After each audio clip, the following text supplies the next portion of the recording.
제가 조금 강하게 얘기해도 되겠다 싶어가지고 첫 시간부터 고함 지르는 거 용서하시길 바라고 계속 그렇게 될 것 같습니다. 자, 2강과 3강을 바로 좀 진행을 해보겠습니다. 예수님이 하나님의 아들 그리스도다, 이걸 정확하게 우리가 정의를 해야 되는데요. 그러려고 하면 보통 유대인들이 가지고 있었던 메시아 사상, 물론 불완전했지만 메시아에 대한 기대, 이런 것들이 조금이라도 우리에게 좀 이해되어져야 됩니다. 도대체 메시아가 어떤 분인가? 왜 예수님께서, 우리 하나님께서 너희를 건져내겠는데 메시아라고 하는 분을 통해서 건져내겠는가? 이 얘기를 왜 하셨는가? 도대체 메시아는 무슨 뜻인가? 알아야 됩니다. 그러니까 이제 메시아가 어떤 뜻인지는 이제 이후에 풀어낼 건데, 더 중요한 거는 왜 메시아를 보내셔야 하는가? 도대체 인간에게 어떤 문제가 있기에 꼭 메시아가 오셔야 되는가? 아니, 뭐, 천사들을 통해서 우리 행위의 문제라고 하면, 천사들 뭐, 통해가지고도 기적을 보여주고, 뭐, 이렇게 하면 될 건데, 아니면 그냥 뭐, 율법을 통해서 그냥 마무리 하시면 될 건데, 도대체 인간에게 어떤 문제가 있기에 하나님이 직접 인간의 몸을 입고 오셔야 하는가? 좀 중요하게 질문을 던져보셔야 되거든요. 사실 우리는 우리의 문제가 얼마나 심각한지 모릅니다. 모르니까 지금도 많은 사람들이 육신적인 부분에, 정신적인 부분에, 사회적인 문제에서 이걸 자꾸 풀어내려고 합니다. 그래서 교회가 구제하는 거 너무 당연하지만 구제만 하는 거, 치유하는 거 당연하지만 치유만 하는 거, 잘 생각해 보셔야 돼요. 왜 그러냐면 문제의 포커스를 다른 데 두기 때문에 그렇거든요. 문제의 포커스를 인간의 문제가 질병의 문제다, 인간의 문제가 가난의 문제다, 인간의 문제가 관계의 문제다라고 푸니까 전부 다른 대안을 제시하는 겁니다. 하지만 인간의 문제가 육신의 문제가 아닙니다. 정신의 문제가 아닙니다. 더 근본이 있다는 거죠. 근데 이게 얼마나 심각하냐면 하나님이 인간의 몸을 입고 오셔야 될 만큼 심각하다는 것이고, 그리고 인간의 몸을 입고 오셔서 끝나는 것이 아니라 일평생 죄 없이 사시면서 우리를 위해서 대신 죽으셔야지 해결되는 문제고, 그 죽으심이 완벽했다는 증거로 그의 부활하심이 확정적으로 드러나야지만 우리가 거기에서 탈출할 수, 이게 해방받을 수 있다는 거죠. 사실 그만큼 우리 문제가 크다는 겁니다. 이것에 대한 인식이 없기 때문에 다른 대안을 제시하는 겁니다. 우리 문제는 얼마나 크냐? 하나님이 인간의 육신을 입고 오셔야 될 만큼 크고, 그가 우리를 위해서 대신 죽으셔야 될 만큼, 그것도 완벽하게 대신 모든 것을 감당하시고 죽으셔야지 우리 문제가 해결될 만큼, 그만큼 사실은 큰 문제입니다. 다른 각도로 얘기하자면 우리의 문제가 얼마나 크냐? 영원이라고 하는 시간 동안에 하나님과의 완전히 관계가 끊어짐으로 영원히 지옥이라고 하는 곳에 영원토록 가야 될 만큼 우리의 문제는 크다는 겁니다. 근데 대부분 이 큰 문제, 우리가 당면은 이 큰 문제에 대해서 잘 인지를 하지 못합니다. 그냥 대충 생각을 하는 것이죠. 아프리카에 가보니까 어려운 나라들이 많습니다. 물이 없거나 아니면 그 외에 기타 등등의 문제들이 많지 않습니까? 기아의 어떤 문제 때문에. 그러면 그냥 이제 이렇게 기아 대책기구 비롯해서 그냥 많은 사람들이 물건을 주면 되지 않습니까?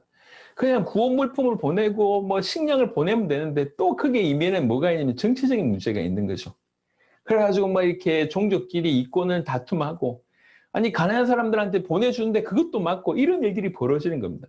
그러니까 아이들이 지금 이 질환 좋은 물을 마시는 게 이게 단순한 문제가 아니라 엄청난 게 뭔가 있는 거예요. 근데 아이들이 그거 알겠냐는 말입니다. 요 물 마시면 자기 몸이 아프다는 걸 알면도 불구하고 이 물을 마셔야 되는 상황 배경에 엄청난 이권 다툼부터 시작해서 어마어마한 것이 일어나고 있는 거 아이들은 전혀 생각지 못할 겁니다. 그냥 가난해서 이러고 있다고만 생각할 겁니다. 저 그런 혜택을 받는 선진국의 어떤 뭐 이런 뛰어난 분들이 거기 가면 기가 막힌 노릇이죠. 정작 본인은 모르고 있습니다. 마치 우리가 그와 같지 않을까. 인간 본인들이 당면한 문제가 너무 큰데 이걸 보지 못하니까. 우리 문제가 정신의 문제면 그냥 개몽하면 되는 거 아닙니까? 우리 문제가 그냥 관계 문제라고 하면 어떻게든 해결할 수 있는 문제가 아닙니까? 하지만 우리의 문제는 그 정도가 아닙니다. 영원히 지옥 갈 수밖에 없도록 우리는 큰 문제를 경험하고 있고, 그 속에 있고, 하나님 인간의 육신을 입고 오셔서 대신 죽지 않으면 안 될 만큼 큰 문제입니다. 이게 뭐냐는 거예요, 이 문제가. 이 문제가 얼마나 큰지가 사실 이게 계시의 차원이라고 생각할 수 있습니다. 하나님께서 깨닫게 하셔야지 보여지는 겁니다. 이 부분을 언급을 할 건데, 이 부분을 언급하기 전에 도대체 이 문제가 지금 인간에게 있는데 이 문제가 있기 전에 원래 인간은 어느 정도 축복받은 존재냐. 이 원형을 알아야지 그 원형에서 이렇게 큰 문제 가운데 사로잡힌 것이 이게 얼마나 큰 사건인지 우리가 이해할 수 있으니까요.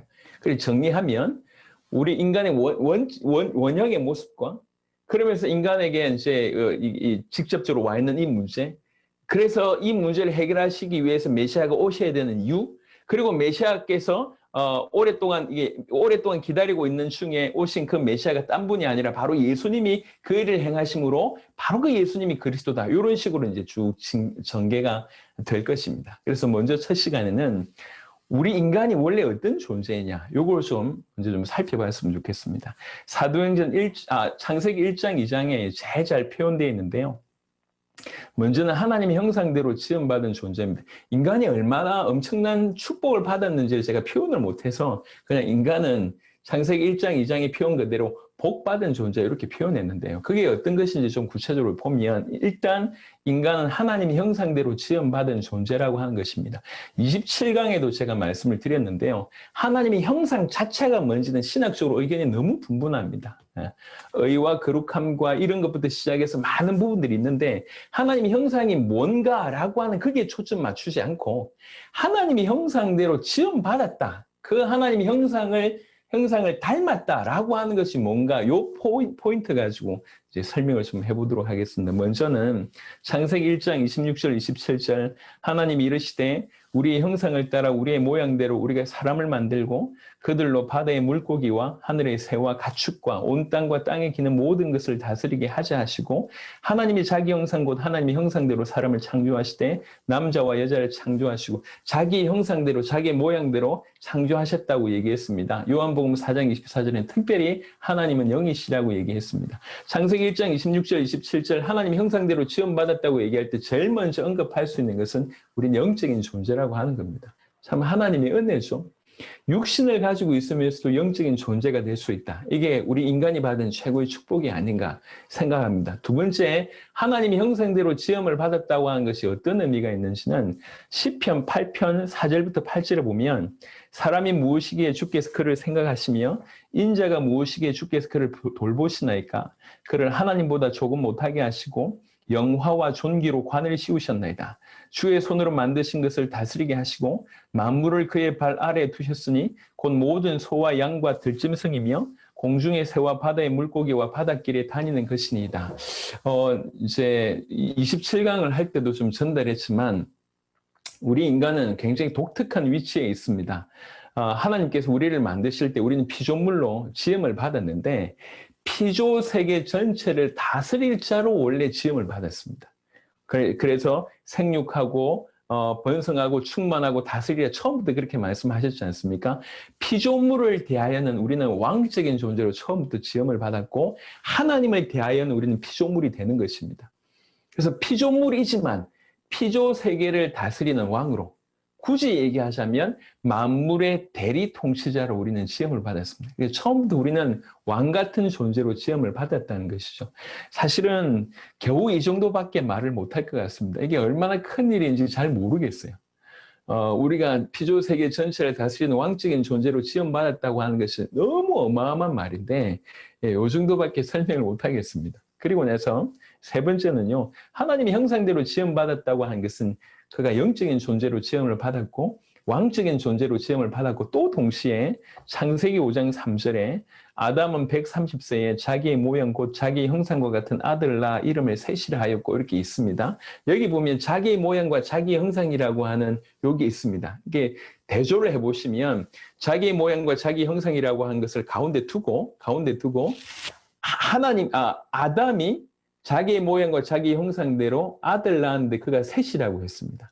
그러니까 자기의 모양과 자기 형상대로 아들 낳았는데 셋이라고 했습니다. 이 구조가 아담하고 셋에게 형성되는 이 구조가 하나님과 아담으로도 대치될 수 있습니다. 하나님이 자기의 모양과 자기의 형상대로 아들을 만드셨다는 거죠. 아담을.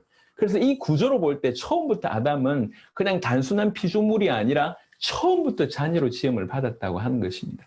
누가복음 3장에 보면 족보가 나옵니다. 27강에도 언급되어 있지만 족보가 놓으면 누가복음 3장에는 족보가 거꾸로 거슬러 올라갑니다.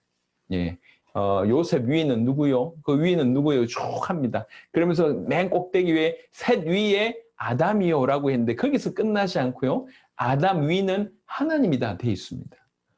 그러니까 처음부터 하나님께서 자기의 모양대로 자기 형상대로 지음받았다는 것은 그 존재론적으로 영적인 어떤 의미도 있지만 또 왕적인 피조세계의 왕적인 의미도 있지만 더 중요한 것은 처음부터 자녀로 지으셨다는 거죠.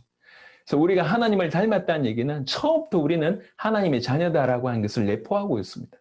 그리고 네 번째, 골로새 1장 15절에 보니까 그는 보이지 아니하는 하나님의 형상이시요 모든 피조물보다 먼저 나신 이시니라고 되어 있습니다. 그리스도가 하나님의 형상이라고 얘기합니다. 당연하죠. 그가 하나님의 아들이시니까, 그가 하나님이시니까, 그가 하나님의 형상이십니다. 고린도후서 4장 4절에도 그중에 이 세상의 신이 믿지 아니하는 자들의 마음을 혼미하게 하여 그리스도의 영광의 복음의 광채가 비치지 못하게 하미니 요 구절은 다음에 설명하고요.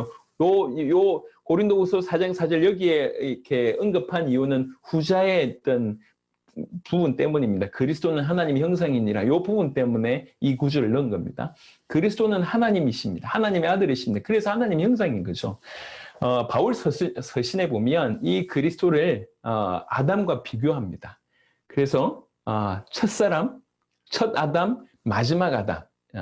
이렇게 첫사람, 둘째 사람 이런 식으로 아담과 그리스도를 비교합니다. 그 말은 무슨 말이냐면 첫사람 아담이 거의 그리스도에 필적할 만한 인물이었다고 볼 수가 있습니다. 감히 비교할 만한 인물이었다는 거죠. 그러니까 우리가 처음에 하나님과 이렇게 죄라고 하는 것이 관여하지 않았을 때 첫사람은 우리가 생각한 것보다 너무 어마어마한 사람입니다.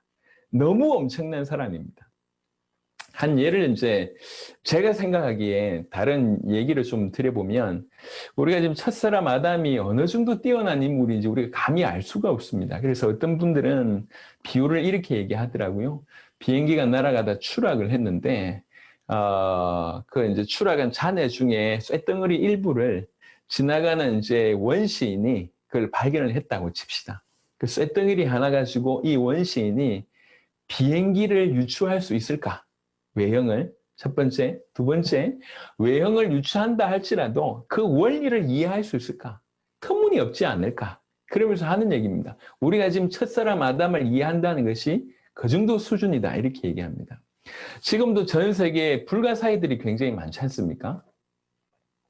뭐 고대 구조물 같은 데 보시면요. 불가사의가 많은데 여러분 이렇게 한번 생각을 해보세요. 노아 홍수 이전에 보면 이제 사람들의 수준이 굉장히 그 수명이 굉장히 길었습니다. 그 수명이 긴 상태로 이렇게 어떤 사람은 뭐 무두셀라 같은 경우는 969세까지 살았지 않습니까? 이게 보통 얘기가 아닙니다. 무슨 말이냐면 우리는 이제 100세 기준 할 때에 철없던 한 20대까지를 보면 그리고 좀 이렇게 움직이기 힘든 나이를 빼보면 겨우 이렇게 이 땅에서 활동할 수 있는 건강하게 활동할 수 있는 것이 3, 40년이라고 볼 수가 있는데요. 900세를 기준에 보면 건강하게 뇌부터 시작해서 뭔가를 발전시킬 수 있는 것이 수백 년은 됩니다. 예를 들면 한 분야를 수백 년 동안 파고든다. 차이가 완전히 다릅니다. 그래서 제가 볼 때 어떤 노아 홍수 이전의 어떤 인물들이 뭐 수학자들이 계산하기를 지금 현재 있는 70억 정도 살았다고 얘기를 하기도 하더라고요. 그 이제 연대 측정을 계산해 보니까 맞는지 틀린지 모르겠지만 엄청난 지혜가 있었을 겁니다. 수백 년을 그렇게 살았다고 얘기할 때. 그러니까 우리가 지구상에 나타나는 것만 그렇다는 겁니다. 그러니까 이런 것들을 비추어 볼 때에 첫사람 아담의 수준, 그 지적인 수준부터 시작해서 얼마나 엄청났을까 감히 상상할 수도 없다고 볼 수가 있습니다. 여하튼 중요한 것은 그리스도는 하나님의 형상이고 우리가 하나님의 형상대로 지음을 받은 자라고 얘기하고 또 그리스도와 아담을 비교한다고 얘기할 때 감히 첫사람 아담이 받은 축복은 거의 그리스도의 어떤 필적할 만한 그런 축복이 아니었나, 그런 존재가 아니었나. 원래 우리가 그런 존재로 지음을 받았습니다. 그러니까 이 정도밖에는 제가 이제 표현을 할 수가 없을 것 같고요. 저도 이해를 못 하겠습니다. 얼만큼 어마어마했는지. 여하튼 그런 복받은 존재였습니다. 하나님의 형상대로 지음받은 존재인 인간은. 그러면서 창세기 1장과 창세기 2장에 보면 이렇게 지음받은 귀중한 인간에게 하나님이 복을 주십니다. 1장 28절에는 하나님이 그들에게 복을 주시며 하나님이 그들에게 이르시되 생육하고 번성하여 땅에 충만하라. 땅을 정복하라. 바다의 물고기와 하늘의 새와 땅에 움직이는 모든 생물을 다스리라. 이런 축복을 주십니다. 그리고 이 축복은 계속 이어집니다. 창세기 2장에 1장과 2장의 간극이 있고 1장의 창조와 2장의 창조가 틀리고 뭐 이런 많은 얘기들이 있는데 잘 모르겠습니다. 여튼 제가 알 수 있는 거는, 드리고 싶은 말씀은 인간이 얼마나 축복받은 존재인지가 노골적으로 기록되어 있다는 겁니다. 창세기 2장에는 2장 4절부터 쭉 나오는 것 중에 대표적인 것이 에덴의 축복입니다. 인간에게 에덴의 축복을 허락하신 거죠. 그래서 내 강의 근원이 되고, 그 다음에 그 강들의 어떤 뭐 보석부터 시작해서 이런 것들이 쭉 나와 있는 것이 2장의 중반에 대한 내용이고요. 그리고 2장 18절부터 우리가 잘 아는 하나님께서 아담에게 가정을 세우십니다. 그래서 하와를 붙이시는 그런 장면이 나오지 않습니까? 인간에게 만물을 다스리는 축복을 줄 뿐만 아니라 에덴의 축복을 주고 그리고 가정의 축복을 주는 일들이 2장에 연이어서 쭉 나옵니다. 그러면서 동시에 이런 창세기 2장 인간이 받은 축복 중에 그 안에 한 두 가지만 더 뽑아내면 2장 7절입니다. 여호와 하나님이 땅의 흙으로 사람을 지으시고 생기를 그 코에 불어넣으시니 사람의 생명이 되니라. 사실은 인간은 영적인 존재다라고 하는 부분을 이미 언급했지만 창세기 2장 7절을 가져오 본 것은 생기를 그 코에 불어넣으시니라고 하는, 우리 조금 학자적인 기질이 있으신 분들은 아시겠지만 이 표현은 주의 성령이 임하실 때 어떤 그 표현이라고 얘기합니다. 우리는 생명이 됐다는 얘기는 내가 그냥 단순히 영적인 존재다라고 하는 얘기로 끝나는 것이 아니라 하나님과 이렇게 연결되어 있을 때만 사는 존재다라고 하는 의미가 포함되어 있다고 생각합니다. 우리는 하나님과 연결되어 있을 때 사는 존재입니다. 하나님이 우리 안에 들어오셔야지, 우리와 함께 계셔야지 우리는 사는 존재입니다. 그런 의미로서 영적인 존재입니다. 그래서 제가 중남미 처음에 가서 중남미나 아프리카 같은 데 가면 이제 좀 이런 비유를 자주 드는데요. 핸드폰이 좀 되긴 했지만 우리나라의 기술이 상당합니다. 좋지 않습니까? 이 핸드폰으로 할 수 있는 게 지금 너무너무 많아요. 이 핸드폰으로 전 세계에 소통을 하고, 그리고 이렇게 기술력도 어마어마하고 엄청난 것들이 핸드폰 하나로 진행하지 않습니까? 그래서 요즘에 이 핸드폰 하나 잊어버리면 큰 타격을 받지 않습니까? 근데 이 어마어마한 기술력이 있는 핸드폰인데 전원이 공급되지 않으면 아무짝에도 쓸모가 없습니다. 이 비싸고 기술력이 뛰어나지만 공급되지 않는 이상 아무것도 할 수가 없습니다. 이걸로 뭐 하겠습니까? 뭘 할 수 있겠습니까, 이걸로? 아무것도 전원이 공급되지 않는다고 얘기할 때 아무짝에 쓸모없는 것입니다. 하지만 공급되었을 때 이거는 엄청난 능력을 발휘합니다. 우리 인간이 마찬가지입니다. 우리 인간은 지음받았을 때부터 하나님의 성령이 계실 때, 하나님이 함께 계실 때 사는 존재입니다. 우리는 하나님과 연결되어 있어야지 사는 존재입니다. 그게 존재론적으로 그렇습니다. 우리는 하나님을 떠나서는 죽을 수밖에 없습니다. 성경에 보면 우리 선교사님들, 목사님들 다 아시는 내용이지만 항상 생명과 사망을 거의 관계론적으로 많이 해석합니다. 성경에서 생명은 뭐냐면 하나님과 연결되는 것이 생명이고, 성경에서의 사망은 하나님과의 떨어짐입니다. 하나님과의 떨어짐이 사망을 얘기하는 것입니다. 그렇다고 얘기할 때 원래 처음으로 우리는 인간은 영적인 존재, 그 말도 맞는데 우리는 하나님과 연결되어 있을 때 비로소 사는 존재, 이게 맞는 표현인 것 같습니다. 그래서 우리 인생의 가장 큰 문제는 그런 의미로 하나님과 떨어짐입니다. 그 하나님과 떨어짐의 결정적인 원인 제공은 죄였고 그 죄의 배경은 사단이 있다고 하지만 가장 큰 충격은 생명의 근원이며 모든 좋은 것의 근원인 그분과 끊어짐입니다. 이게 사망입니다. 이게 지옥입니다. 예. 왜 그러냐? 원래 우리가 지음받았을 때에 하나님과 연결되어졌을 때 비로소 사는 생명의 존재로 지음받았기 때문에 그런 것입니다. 저는 사실은 모태로부터 신앙생활을 해왔지만 이 하나님과의 끊어짐이 얼마나 큰 문제인지를 잘 인식을 못했습니다. 왜 그러냐면 그도 그럴 듯이 시중에 가보면 제일 많이 힘든 게 뭐냐면 이 기도가 안 되는 것 같아요. 그래서 기도에 관한 책이 너무 많습니다. 기도가 뭡니까? 하나님과 교제하지 않습니까? 이게 하나님과 교제가 평상시에도 기도 안 하니까 이게 하나님과의 끊어짐이 얼마나 심각한지 모르는 상태로 교회 안에서 자라왔습니다. 근데 생각하면 할수록 하나님께서 보여주면 줄수록 진실로 우리 인간에게서 가장 충격적이고 최고의 사건은 그분과의 끊어짐입니다. 그게 우리로 하여금 사망을 이르게 하는 부분이라고 볼 수가 있습니다. 그래서 지금의 포인트는 뭐냐면 우리는 그냥 단순한 영적인 존재가 아니라 하나님과 함께 해야지 사는 그런 의미로서의 영적인 존재다. 그게 생명이라고 하는 표현이지 않나, 이 얘기입니다. 자, 그리고 나서 인간이 받은 축복 중에 또 하나가 창세기 2장 17절입니다. 선악을 알게 하는 나무의 열매는 먹지 말라. 네가 먹는 날에는 반드시 죽으리라 하시니라. 차후에 이 언약에 관한 얘기를 좀 하겠는데요. 그건 다음 장에 얘기를 좀 하겠고요. 중요한 건 이 약속을 주셨다고 하는 그 자체입니다. 언약을 주셨다고 하는 것은 원래 인간이 흙이었잖아요. 흙이었던 우리를 인간이 되게 하심도 감사한데 그 인간이 되게 하신 그 인간을 어느 정도 수준까지 올리셨냐면 주님과 뭔가 교제할 수 있는 수준으로 인정하셨다는 겁니다. 지금도 대기업은 아시겠지만 아무 어떤 회사하고 거래하지 않습니다. 뭔가 좀 괜찮은 기업하고 거래하기 위해서는 그 넘어야 될 벽이 너무 많습니다. 뭐 훌륭한 사람이나 유명한 사람들도 아무나 안 만나주지 않습니까? 그분하고 어떤 약속을 받아낸다. 이건 큰일입니다. 하물며 하나님이 인간에게 약속하셨다고 하는 것은 너무 엄청난 얘기고 또 약간 다른 각도로 얘기하자면 구약의 배경에서 약속은 뭐냐면 목숨을 내걸고 하는 약속입니다. 창세기 15장 같은 데 보면 왜 쪼갠 고기 사이로 불이 지나갔다는 표현이 있습니다. 그 약속이 개념이 어떤 거냐면 두 나라 사이 약속을 하면 동물을 짐승을 이렇게 완전히 반으로 쪼개는 것이 아니라 배를 갈라서 이렇게 버려놓습니다. 피가 흥건하지 않습니까? 그럼 두 나라의 대표가 그 쪼갠 고기 사이로 지나갑니다. 만약에 우리가 약속을 했는데 하나라도 어기면 요처럼 될 것이다. 그게 약속의 개념입니다. 창세기 15장에도 언급되어 있습니다. 근데 하나님께서 그 쪼갠 고기 사이로 지나갔다는 얘기는 피조물과 약속하시면서 당신의 생명을 거셨다는 얘기입니다. 그냥 심심해서 약속 주신 게 아니에요. 하나님은 약속하실 때 신실하신 분이시기 때문에 그 약속 지키기 위해서 당신의 생명을 거십니다. 그런 의미로 우리에게 약속을 주신 겁니다. 그래서 우리 인간이 그 약속을 받았다고 하는 이 자체가 축복이라는 거죠.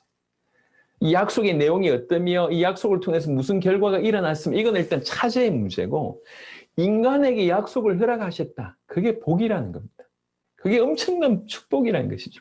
제가 지금은 인간에게 어떤 문제가 일어났고 그 문제를 해결하기 위해서 메시아가 오셔야 된다라고 하는 이 얘기를 하기 전에 먼저 서론적으로 선언적으로 도대체 인간에게 무슨 문제가 일어났느냐를 알기 위해서 원래 원형의 인간이 어떤 축복을 받은 존재인지를 지금 창세기 1장과 2장을 통해서 살펴봤습니다. 우리가 상상하는 것보다 훨씬 큰 축복이 원래 첫사람 아담에게 주어졌습니다. 하나님의 형상대로 지음받은 자로 영적인 존재이며 왕적인 존재이며 처음부터 자녀이며 거의 그리스도와 필적할 정도의 그런 축복받은 존재로 지음을 받았고 하나님께서 모든 만물을 다 다스리는 그런 축복을 다 허락하셨고 에덴의 축복이며 가정의 축복이며 너무 많은 걸 주셨을 뿐만 아니라 생명이 되게 하는 하나님과 함께 살게 되는 그 생명이 되게 하는 축복뿐만 아니라 약속을 허락하셨다는 거죠. 당신의 목숨을 담보해서. 이게 인간이 받은 축복입니다. 얼마나 어마어마합니까? 우리 자녀들이 부모님을 만나서 얼마나 행복합니까? 그리고 또 특별히 그 부모님이 큰 역할을 한다고 하면 얼마나 행복하냐는 거죠. 본인들은 아직 어려서 철이 없어서 못 깨닫겠지만요. 우리가 하나님의 자녀로 이런 복을 받았다고 하는 것 자체가 이게 너무 큰 얘기이기 때문에 상상하지 못하겠지만 그래도 한 번은 우리가 하나님 앞에 서서 우리가 받은 복이 이러했구나 좀 깨달아야지 그런 중에 지금 문제가 온 것에 대해서 우리가 조금 진실하게 내다볼 수 있을 것 같습니다.